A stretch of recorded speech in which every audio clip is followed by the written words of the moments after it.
My name is Michael Wade. I had a pretty good childhood. I didn't think there was anything out of the ordinary with it. On my 16th birthday, I worked for 1 week with a friend of mine's dad doing construction. I got a $300 paycheck, and the first thing I did was went and bought my first quarter pound of weed. That was the beginning of 15 years of selling, using, just being in that lifestyle. When I first started drinking, my friends would call me an alcoholic, and I took it as a compliment that I could just drink more than them and I could handle my booze. I drank more often. A few years later, jokingly calling me an alcoholic, and I just kind of, haha, it's funny, I've been hearing that. Fast forward a few years after that, I'm starting to get aggravated. Like, that's an insult to me. Then at 33, 34, where I'm waking up in the hospital because I've had a seizure from withdrawals, and the doctor telling me that I am an alcoholic. It's not an opinion, it's not, this is fact, and you need to do something about it. After my last seizure, they put me on a seizure medicine, and the doctor point blank told me that if I drink on this, I will die. So I just kind of thought to myself, like, okay, that's great. Like, I can finally stop drinking. I can't do it because it'll kill me. A friend of mine, he was a year sober. We hung out. I told him that I was going on 6 weeks sober, that I couldn't drink because of medicine. And he point blank looked at me and he said, "You're going to drink again. This addiction is bigger than that." He told me about Hope is Alive.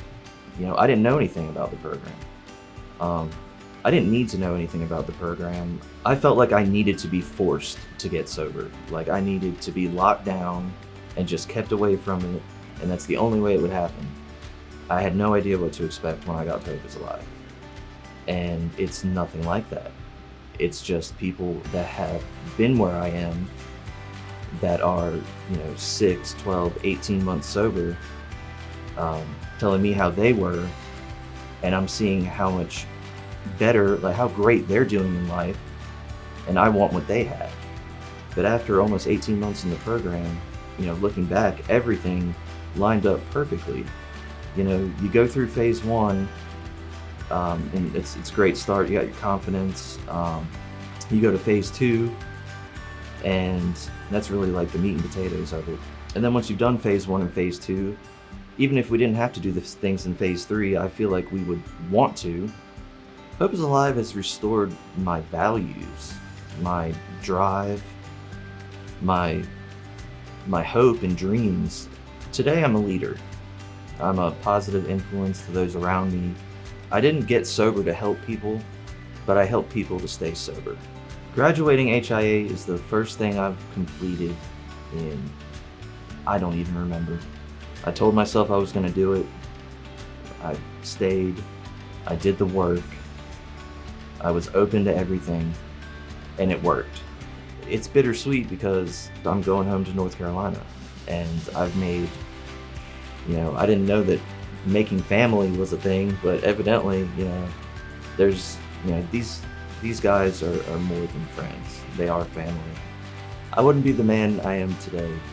The uncle, the father, the brother, the son, the friend, if it wasn't for Hope is Alive. I'm so glad that I took this leap of faith without even knowing that's what it was. I just thought it was worth a shot, and it really ended up being the best thing that I've ever done for myself and for anyone that comes in contact with me for the rest of my life.